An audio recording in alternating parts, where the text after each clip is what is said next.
y por eso me alegra estar aquí, que haya personas como Emilio que se rebelen contra todo intento de domesticar a quienes siguen pidiendo y van a seguir pidiendo justicia, verdad y dignidad, y Emilio es un buen ejemplo de ello. Lo primero que quiero hacer, buenas tardes a todas y a todos,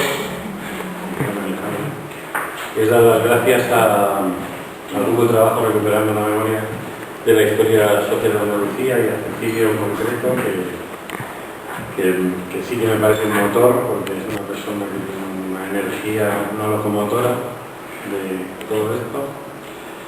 Y dar las gracias por la invitación, por crear esa exposición, ¿no? Esa exposición que cuenta, lo que trata de contar es qué ocurre desde que alguien empieza a buscar un desaparecido hasta que se le entrega identificado, normalmente con un homenaje a su familia, ¿no? Y cuáles son todos los pasos desde que alguien da noticia de que hay una desaparición forzada, se pone en contacto con algunos de los colectivos y luego qué hacen los forenses, los arqueólogos, los psicólogos, toda la gente, los investigadores, los activistas que se dedican igual públicamente a denunciar esos hechos, qué hacen a partir de que se pone en marcha ese momento,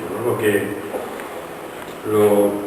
Quizá lo novedoso en la transición, luego pondremos una imagen, hubo alguna de esas exhumaciones, pero lo novedoso yo creo que ha sido incorporar una mirada de los derechos humanos a esos crímenes, ¿no? Es lo que no se había hecho durante muchos años en la sociedad española, que era, bueno, pues casi un accidente de la historia. Es gente que murió asesinada, como si no hubiera habido responsables, como si no hubiera habido víctimas que dejaron esos crímenes, como si no hubiera habido gente a la que un Estado democrático debería reparar, ¿no? Y en la transición, pues prácticamente todo lo que se hizo fue dar unas pensiones a las viudas, a las que se atrevieron a ir a una administración pública para decir que eran viudas de un rojo, porque hubo muchas que no eran capaces de ir a una administración que estaba en los años 70, todavía hay muchos, pero estaba llena de franquistas y era casi como ir a entregarse, ¿no? A decir que soy viuda de un rojo y quiero ejercer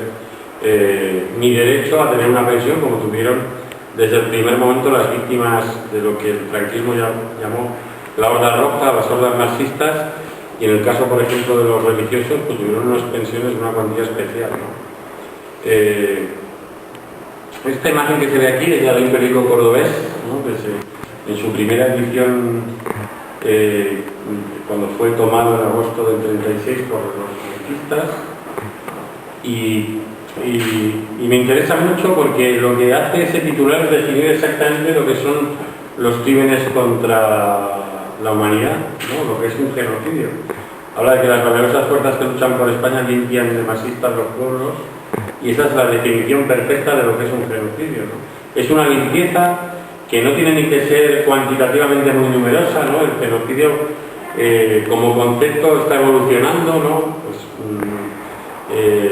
vino del Holocausto, quiero decir, que era algo masivo, ¿no? Que había sido el asesinato de 6 millones de personas, pero la jurisprudencia, digamos, o la evolución de la justicia lo ha hecho mirar a cosas cuantitativamente mucho más pequeñas. Podría ser un genocidio, por ejemplo, el asesinato que hubo en la Universidad de Centroamérica en el 89 de un grupo de jesuitas que habían creado una respuesta a otro tipo de universidad que combatía ciertos problemas políticos y sociales, y el mero hecho de tratar de eliminar esa respuesta social es un genocidio, ¿no? Porque es, dentro de la diversidad que tiene la sociedad, pues es una especie de eliminación de una especie, algo con lo que ha respondido la sociedad a un problema político, ¿no? Y esta foto, que la vi hace poco, que no sé dónde es, creo que es Extremadura, ¿no? Pero es donde se está organizando un fusilamiento. En el caso de la foto del periódico, nosotros se la mandamos a alguna gente de Córdoba, a ver si podía identificar el sitio. Nos estaba cerca de Poco Blanco, por esa casa, ¿no?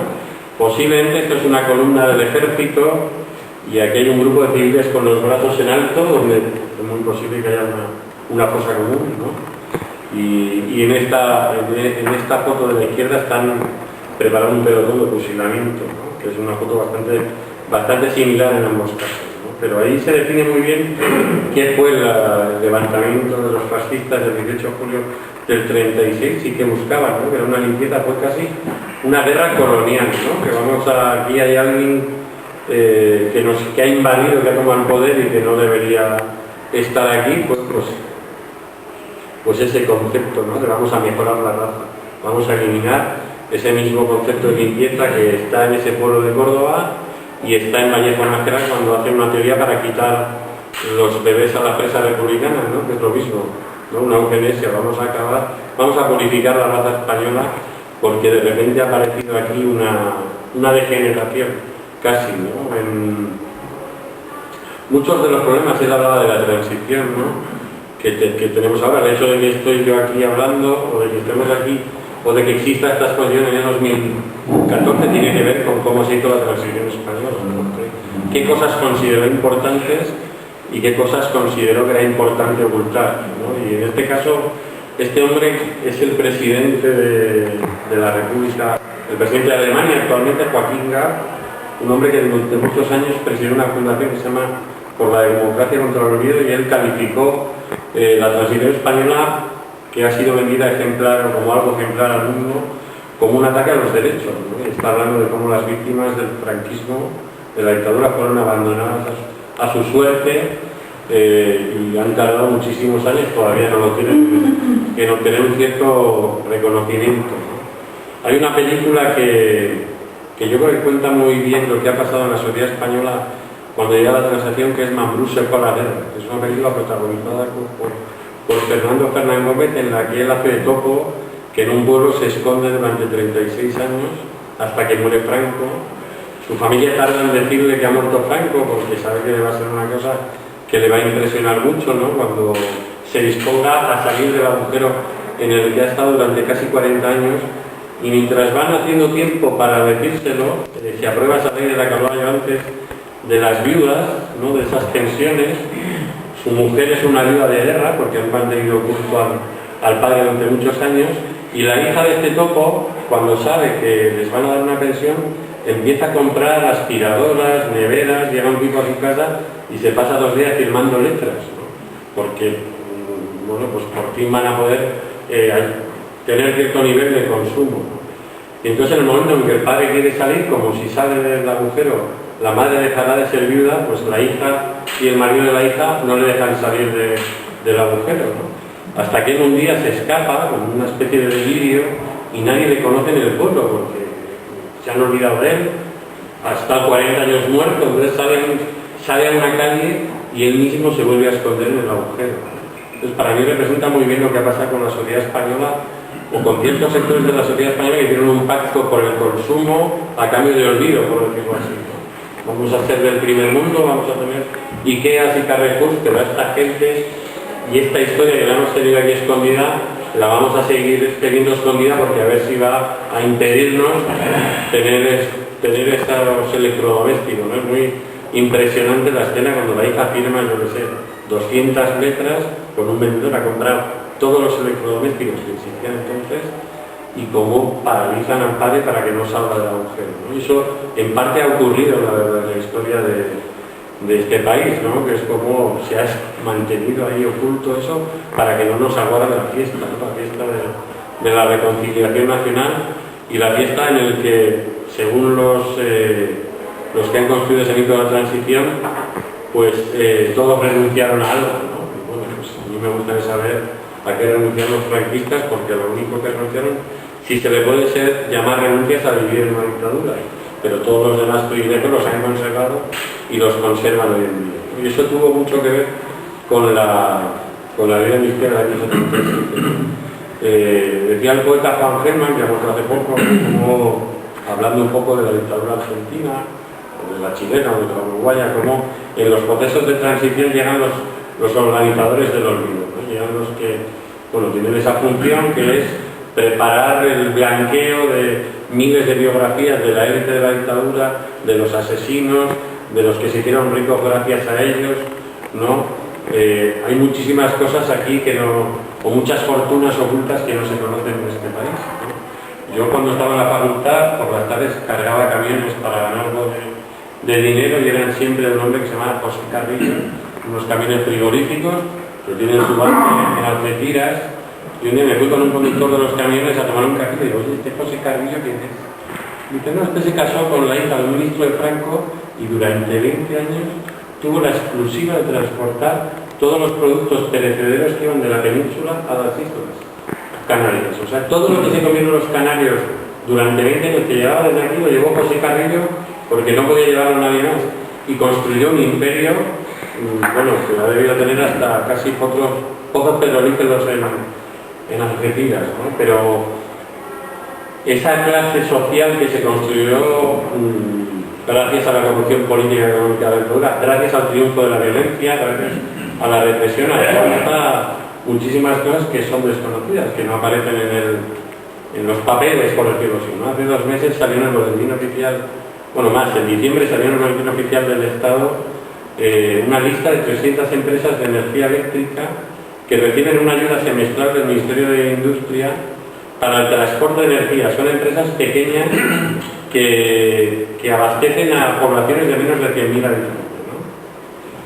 Y bueno, pues yo estuve mirando un poco en esa lista y encontré, por ejemplo, la empresa que hoy es propiedad de María Teresa Fernández de la Vega, la ex vicepresidenta, que se responsabilizó de la ley de memoria, que tiene 3 saltos de energía eléctrica en Ávila, que las concesiones a su familia están en el boletín oficial del Estado, y que recibía una ayuda del Ministerio de Industria de 586.000 euros por ese transporte en los últimos 6 meses del año 2013. En esa lista de empresas, una conquista de la oposición al régimen, pero esta ley de amnistía sacó en concreto a 89 presos políticos a la calle, ¿no? Entonces, la mayoría habían salido en un importante indulto que dio el rey en el verano de 1976, y esa era la demostración de que no hacía falta una ley para que los presos políticos fueran reparados o para que las viudas cobraran una pensión, las viudas de los asesinados por los franquistas.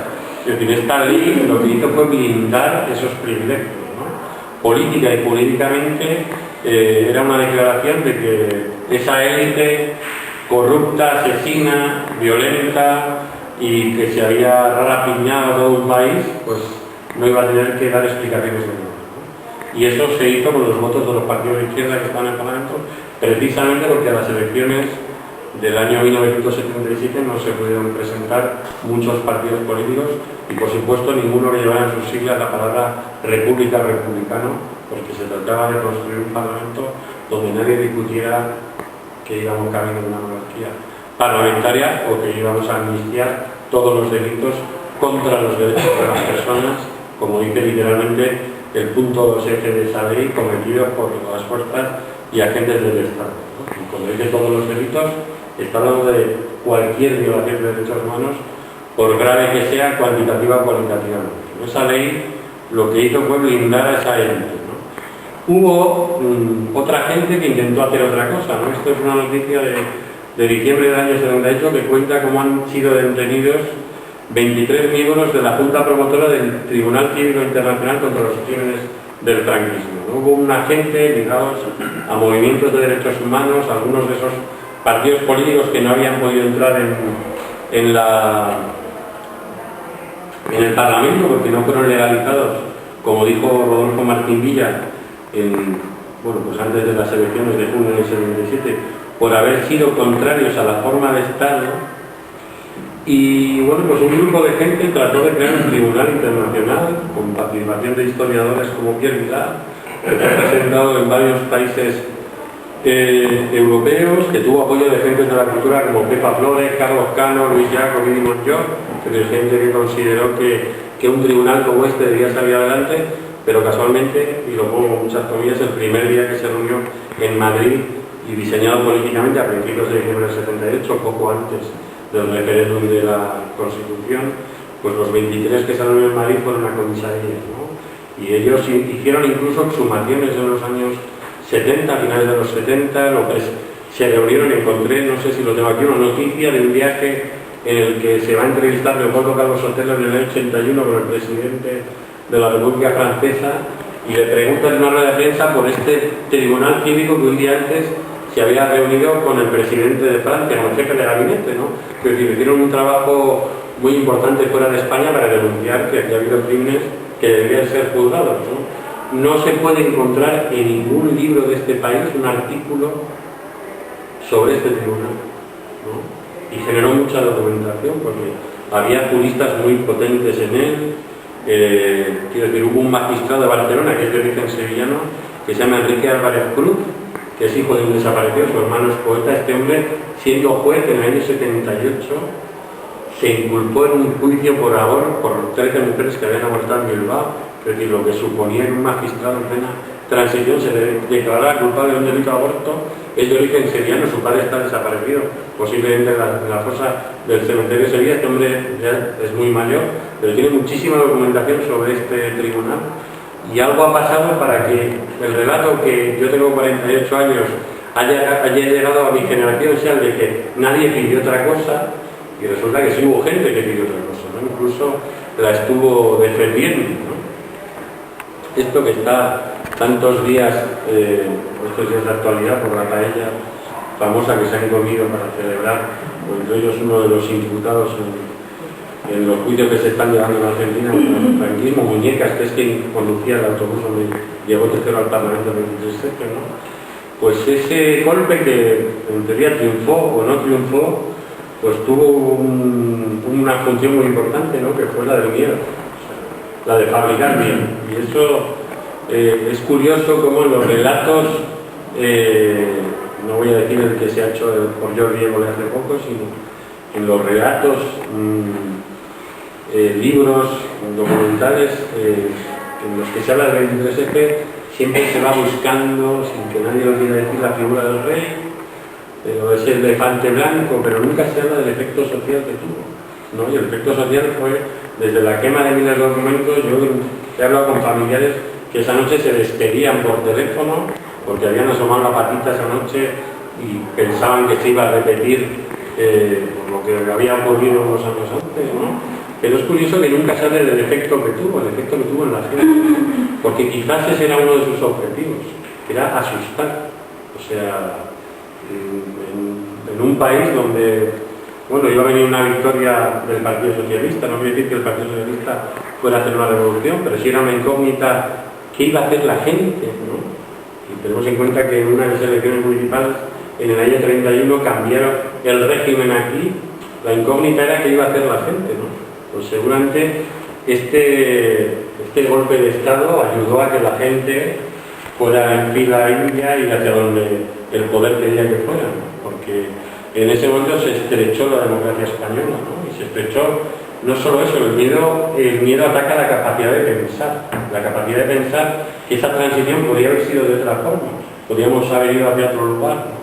Entonces yo creo que en ese sentido estaba bien diseñado, y como demostración de cómo se estrechaba el camino, y había una estrategia hacia el pasado y hacia esos desaparecidos, que había habido sumatorios en los 70, pues da la casualidad que el Senado español en diciembre del año 1982 aprueba una comisión de investigación sobre la desaparición de súbditos españoles en países de América.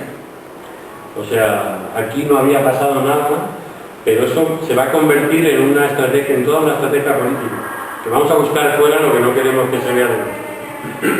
O el hecho de que hoy el Parlamento español celebra el 27 de enero el Día de las Víctimas del Holocausto, celebra el 27 de junio el Día de las Víctimas del Terrorismo, y para el franquismo la nada, no existe. Incluso hay dificultades para que las víctimas republicanas del Holocausto entren en el Congreso y se signifiquen simbólicamente como tal. Entonces, bueno, todo eso forma parte de un proceso de ocultación de lo que fue el franquismo. Estas son las portadas de hace unos años, en el año 2007, en Nueva York, el Instituto Cervantes español en Nueva York organiza una exposición que se llama, en su título en inglés, más o menos Encarando el fascismo en Nueva York y la Guerra Civil Española. Esa misma exposición llegó un poco después, un año después, a Madrid, y el título ya no era el mismo, era solo Nueva York y la Guerra Civil Española, ¿no? Resulta que a los franquistas no se les puede llamar fascistas, porque el otro día un filósofo que me encantó en una cosa que se está haciendo en Madrid, que se llama una universidad del barrio, ¿no? Donde se da historia provisional de España, y había un filósofo de la historia que dice: el gran problema de España es que aprendió a perdonar, ¿no? Y no sabe no perdonar. Entonces siempre hay como una cosa cultural de justificar, aunque sea al fascista, al criminal, ¿no? De ese día de decir: no te perdono, eres un asesino y que te lleve por delante lo que te tenga que llevar, yo no te voy a perdonar, ¿no? Entonces todavía en el año 2008, yo tengo los dos catálogos, son exactamente iguales, pero en uno ha desaparecido lo de encarando el fascismo. Entonces es solo una cosa de Nueva York y la Guerra Civil Española, ¿no? Eso pues representa montones de cosas. Esa amputación de la realidad representa montones de cosas. Por ejemplo, este libro Desvelados, de un fotógrafo, Clemente Bernat, que durante años ha seguido las exhumaciones, que es un fotógrafo que trabaja mucho fuera de España, en agencias muy importantes, y va a publicar en La Fábrica, que es una editorial que está en Madrid, que publica cosas de fotografía muy potentes, un libro, y cuando iba a entrar en la imprenta, pues de repente le dijeron que tenía que quitar parte de los textos si quería que se publicara. Y él se negó, lo ha publicado por su cuenta, pero yo lo hablo a veces con amigos de fuera, y por ejemplo Günther Schweider, que es un documentalista que ha hecho un documental, que bueno, es que eso en Austria, por ejemplo, sería impensable, ¿no? Que alguien quiera modificar el trabajo de un artista. O sea, es que eso no le entraría a nadie en la cabeza. Aquí es exactamente lo contrario. Es absolutamente, es lo constante, ¿no? Como el hecho de que ahora vamos a hacer una campaña, porque la Real Academia está cambiando un montón de definiciones para un nuevo diccionario que va a presentar, y esta es la definición de franquismo: movimiento político y social de tendencia totalitaria. Bueno, a Franco le encantaría esta definición, ¿no?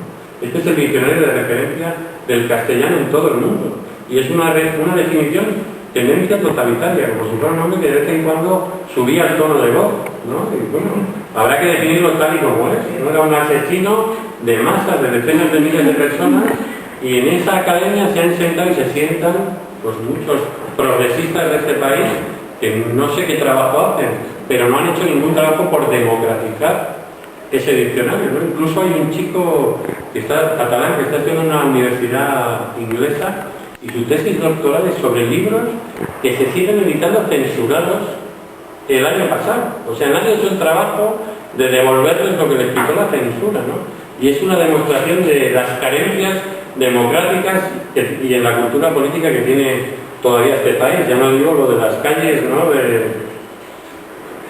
18 de julio, que uno mete esto en Google Maps, y yo pues soy parte de la lista, pero se descuelgan unas cuantas más, ¿no? Y dices, ¿cómo es posible, por ejemplo, que en Madrid, en la residencia del presidente del gobierno, está a 800 metros del Arco de la Victoria en Madrid, que celebra la victoria de un grupo de fascistas, y a ningún presidente del gobierno de España en estos años le ha molestado, y pasa por allí cada vez que va al Congreso? Es nunca dicho, ¿cómo puedo tener yo este mamotreto aquí, celebrando que unos tipos un día dieron un golpe de Estado y se dedicaron a asesinar gente para convertir este país a su imagen y semejanza? Pues a nadie le ha molestado, ¿no? También es una medida por un lado, de la incultura democrática que hay todavía en España, y por otro, de que este país realmente, en estos 35 años tras la muerte de Franco, pues ha estado gobernado por una élite franquista, ¿no? Quienes fueron a las universidades en los años 50 y 60 eran los hijos del régimen. Y bueno, puede que políticamente, evidentemente, haya diferencias, pero nunca nadie ha puesto en peligro sus privilegios, ¿no?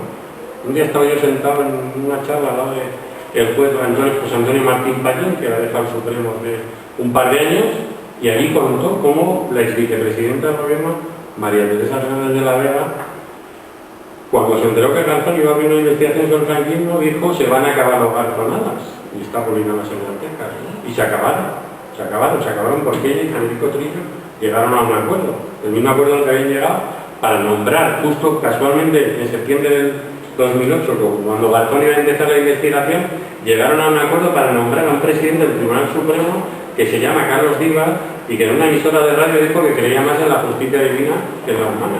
Y dices, vamos, ¿cómo es posible que gobernando Zapatero se pueda poner a ese señor a presidir el Tribunal Supremo, un hombre misa diaria, quiero decir, y que dice esa salvajada, porque una cosa es que en tu casa lo piense, pero ¿cómo que tú? Alguien que dice que cree más en la justicia divina, en la humana, pues debería ir al tribunal de la rata inmediatamente y salir de ese sitio, pero fue casualidad que ese fuera el presidente del Supremo y del Poder Judicial cuando en la Audiencia Nacional se trató de abrir esta investigación, ¿no? Y nombrando a la Iglesia, pues es otra de las grandes olvidadas de la ley del año 2007 y la de ley que se va a aprobar aquí. La Iglesia parece que católica que ni pasó por aquí, ¿no? Y evidentemente tiene muchas responsabilidades, mucho patrimonio robado a muchísima gente y cuando Garzón, en el auto del 16 de octubre del año 2008, se declara competente para hacer esa investigación, le dirige un exhorto a la Iglesia pidiendo información y la Iglesia le contesta con toda la chulería que vaya él a buscar en los archivos. Vamos a ver, que a los poderes del Estado, y cuando son leyes, estamos sometidos todos y cada uno de los ciudadanos, ¿no? Como si a mí me llama un día un juez y le digo, no, vaya usted a mi casa y busque mis cosas, ¿no? Y me sigue, lo que sea, ¿no? Entonces, bueno, la Iglesia se está salvando mucho en este proceso. En el año 2006, la Jerarquía Católica hizo un artículo que está en su página web, que se llamaba algo así como Consideraciones morales sobre la situación actual de España. En él decía, era cuando se iba a debatir por vía de la ley de la memoria, un mes y medio antes, era su forma de incorporarse al debate, y en él decía que había que dejar el pasado tranquilo, que ya nos habíamos reconciliado en la transición y que esto de reavivar viejos fantasmas podía generar conflictos sociales, ¿no? Esa misma jerarquía que en noviembre del 2006 decía que había que dejar el pasado tranquilo, un mes y medio después anuncia la beatificación más grande de la historia de la Iglesia Católica de 394 mártires de la guerra civil. Entonces, a mí me parece muy bien que beatifiquen a quien quieran, pero lo que no puede es tener esa doble moral, ¿no? Dejar esa memoria donde yo soy un verdugo, vamos a dejarla tranquila y no nos reconciliamos, y mientras yo voy a intervenir en este proceso donde aparecen las víctimas del franquismo, en las que yo tuve mucha responsabilidad, porque muchos pueblos eran los curas los que hacían las listas de quienes están las cosas, y entonces yo voy a aparecer como víctima ante la sociedad, ¿no? Y vamos a dejarlo de verdugo aparte, ¿no? Y bueno, pues la Iglesia se va escapando de las distintas leyes y de las distintas aperturas, pues como en el caso de los bebés robados, que este señor que aparece en la foto aquí abajo, que es Vallejo Nájera, pues tiene una calle en Madrid que se llama Doctor Vallejo Nájera, igual hasta la tiene aquí, porque la tiene en casi todas las capitales de provincia, y es uno de los fundadores de la psiquiatría moderna. Hace un año y medio la Sociedad Española de Psiquiatría quitó su nombre de la página web, por lo menos, porque le dio vergüenza, ¿no? Pero ha sido todavía, y es estudiado muchas cosas, como el padre casi de la psicología moderna. Cuando es un doctor Mengele, que es una teoría igual de purificación de la raza, como la hicieron los nazis. Esta portada la tengo aquí porque me hizo mucha ilusión verla, que es cuando se abre la causa en la audiencia, ¿no? Y sale esta portada de Público que hablaba de Franco y sus generales acusados de crímenes contra la humanidad, que bueno, pues solo verla es un acto de justicia, ¿no? Lo dice el antetítulo, 72 años, 2 meses y 28 días después del golpe, no tarda un poco, ¿no? Pero bueno, por lo menos hay algo simbólico de reparación de las víctimas, porque muchas veces las víctimas, hace poco oía una mujer que estuvo detenida en la Puerta del Sol en Madrid, torturada por mí y dice, no, yo hasta hace 2 años no me di cuenta de que yo era una víctima, ¿no? O sea, la gente interiorizó una lógica totalmente del régimen, ¿no? Que si tú eras malo te tenían que torturar y pues estaba dentro de esa lógica, ¿no? Pero yo creo que portadas como estas, precisamente lo que ayudan es a tomar conciencia, uno, de la criminalidad del franquismo, que no fue un accidente de la historia, y dos, de que la gente que lo sufrió, que fue asesinada, que fue perseguida por ese régimen, pues está en un estatus social que el Estado debe reconocer y que debe reparar, ¿no? Tienen derecho a la verdad, a la justicia y a la reparación, como cualquier víctima de un delito violento, ¿no? Es decir, se convirtió en una política de Estado salir fuera y decir, no, nosotros no tenemos ningún problema, ya hemos resuelto esto. Aquí estoy yo con unos republicanitos que se tuvieron que ir de mi país, da igual que sea de izquierdas o de derechas, no tengo ningún conflicto en fotografiarme con ellos, ¿no? Incluso Zapatero fue en el año 2005 a la 60 aniversario de la liberación del campo de Mauthausen, pero nunca visitó un campo de concentración en España, ni él ni ningún presidente del gobierno de España ha hecho un acto público con las víctimas de la dictadura desde que murió Franco. O sea, las siguen culpabilizando, como si fuera una especie de casta intocable a la que uno no se puede ni se debe acercar. Pasaron otras cosas. En el año 1986 se organizó en Madrid, en el Templo de Oro, un homenaje de 3 días a las víctimas del franquismo, pero siempre fue por puertas extraparlamentarias. O sea, había habido un pacto. En este caso son los herederos del FRAP, el PCML, el que organizó un homenaje de 3 días, ¿no? Pero siempre fuera. Y hablaba antes de los desaparecidos, ¿no? Las exhumaciones de los años 70. Esta es una noticia del País del 7 de enero del 78, de Aranjuez, donde fueron exhumadas 200 personas. Casualmente yo viví 3 años en Aranjuez, un año después de eso, ¿no? Y esas exhumaciones tampoco están contadas, ¿no? Fundamentalmente. Aquí tenemos esto que pone el desaparecido, es un cuento de Miguel Buñuel, que es un autor de Castellote, un pueblo de Teruel, pero familia de Buñuel, y cuenta la historia del último desaparecido del franquismo, que era granadino, era un militante del FRAP, al que cogieron en Reus, lo detuvieron, le hicieron beberse 2 cócteles Molotov, lo mataron a palos y nunca más se supo, su familia no pudo enterrar, ¿no? Y hablo de septiembre del 74. Entonces, bueno, el régimen conservaba su crudeza con ese discurso de que era más blando, de que era otra cosa, pero cuando necesitaba dar una lección y utilizar los mismos métodos que había utilizado para miles de personas 35 años antes, pues lo hacía en este caso, ¿no? Ahora estamos intentando que la familia de este hombre, que estoy intentando acordarme de su nombre, me da luego a la cabeza, se persone en la causa argentina, ¿no? Ya se querelle contra el Estado español, ¿no? Y dentro de esa política de Estado pues está esto de hacernos ignorantes sobre el pasado, ¿no? Esto es una encuesta que hice hace años, pero decía el 36% de los encuestados nunca estudió nada que tuviera que ver con este periodo histórico, ahora sea más, o sea, esto fue hace 8 años. Pero el otro día yo quedé un día en el centro médico una amiga que llegó tarde y quedé al lado de la estatua de los abogados de Atocha. Es un abrazo, hay una estatua allí donde es el abrazo de Genovés, es un cartel muy conocido, convertido en estatua. Y mi amiga llegó tarde, estuve como 20 minutos esperando. Y entonces está justo al lado de una salida del metro que sale mucha gente a beber copas. Y entonces un montón de gente que salía del metro y oía yo, o me la iba hablando por el móvil, no estoy donde la estatua de los borrachos. Yo me estaba poniendo de una... O sea, lo estaba viendo y probablemente estaba en una malaria, porque lo vi varias veces, ¿no? Y dices, la ignorancia que hay en este país, que esto debería ser un símbolo, vamos, que se estudiara en los libros del texto para saber que unos tipos que intentaran volver atrás a su régimen, pues se dedicaron a asesinar no solo a estos abogados, sino entre 1976 y 1961 a casi 600 personas para ver si esto volvía otra vez a ser lo que era, ¿no? Y entonces, cuando ha sido el aniversario de los atentados, en enero pasado, yo colgué en Facebook una foto contando esa anécdota, ¿no? Y entonces debajo estoy un nombre. Yo he estado esta mañana en el homenaje y cuando estábamos cantando la internacional han pasado 3 chavales y ha dicho uno, mira, está cantando el Cara al Sol. Dice, y me he acercado y les he dado una lección de historia. No lo han dicho con ninguna maldad, por ignorancia, ¿no? Tienen un batiburrillo ahí en la cabeza y les ha salido eso.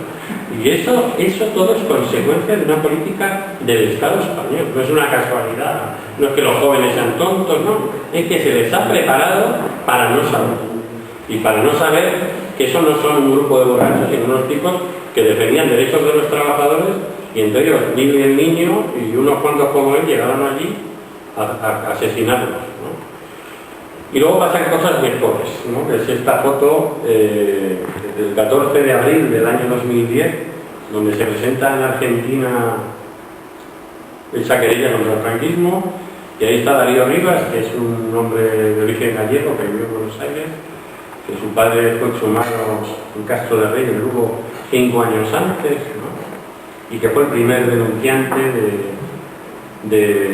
de esa querella, ¿no? A veces yo, el otro día estaba en un debate y estaban diciendo, no, es que con las exhumaciones se destruyen pruebas. Y digo, mira, pues qué casualidad, nosotros hicimos una exhumación en el 2005 y ha abierto el único juicio que por lo menos nos fueron a los torturadores a entregar su pasaporte y tener que todas las semanas a ver delante del juez por una exhumación que había ocurrido 5 años antes, ¿no? Y bueno, que por lo menos está empezando a dar ciertos puntos. Yo el día que vi entrar a José Antonio Pacheco, había habido de niño, y a Muñecas en la Audiencia Nacional, pues bueno, es la primera vez que unos tipos, que son los compañeros de los que asesinaron a mi abuelo, se tienen que presentar delante de un juez, con todo lo que se rían de la justicia y lo que les duela.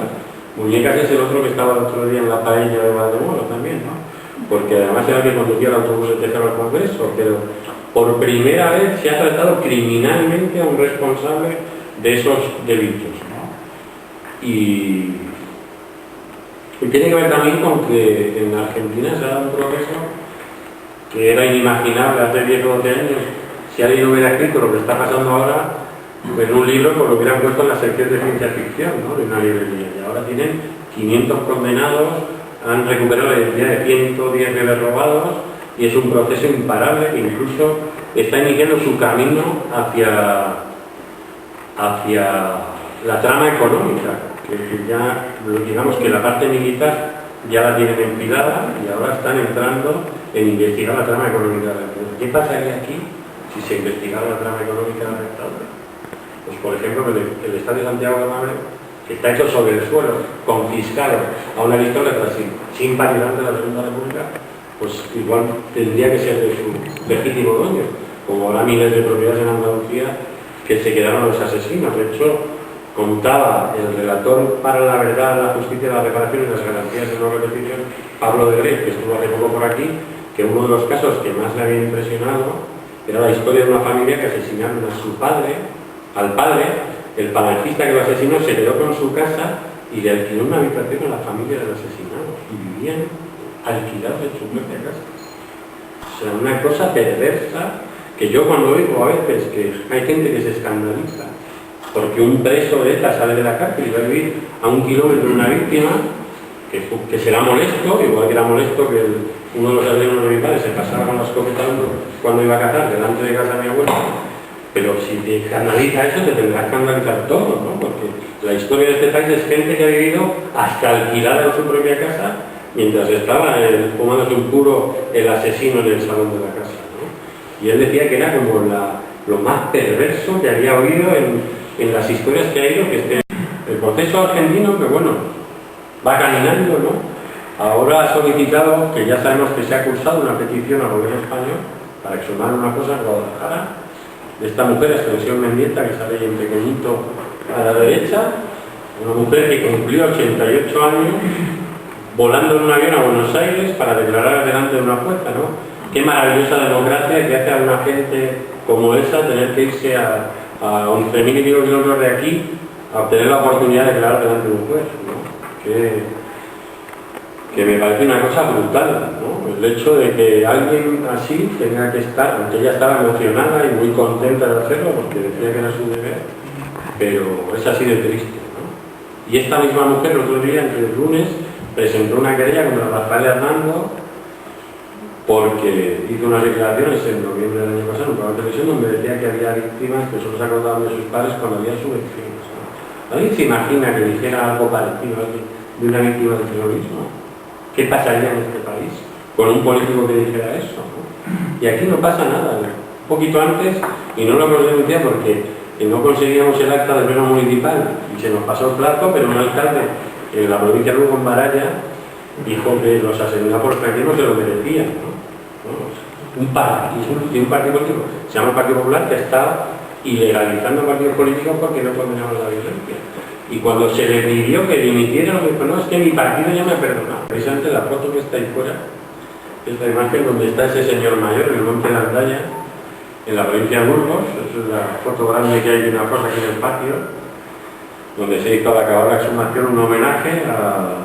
Bueno, y yo cuando vi esta foto me acordé de la imagen que hay al otro lado, que es una imagen del año 37. En una esquina ahí abajo se pueden ver cruces, es una cosa, lejos de un pueblo.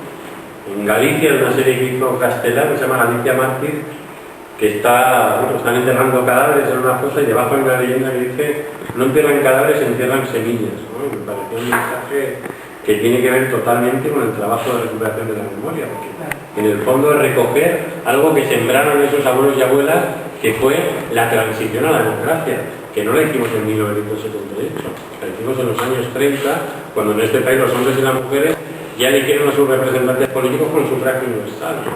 Pues también hay que desmontar todo ese lenguaje que se ha construido para borrar esa parte de nuestra historia, para que se queden escondidas ahí pues lo que hicieron los hombres y las mujeres que están en las cosas.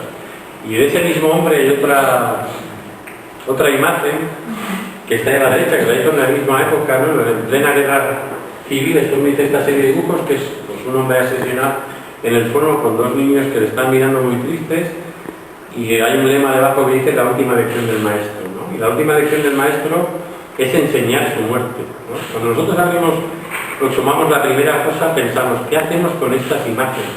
¿No? Porque son muy fuertes. Si uno ve esa imagen que hay fuera, es muy impresionante, ¿no?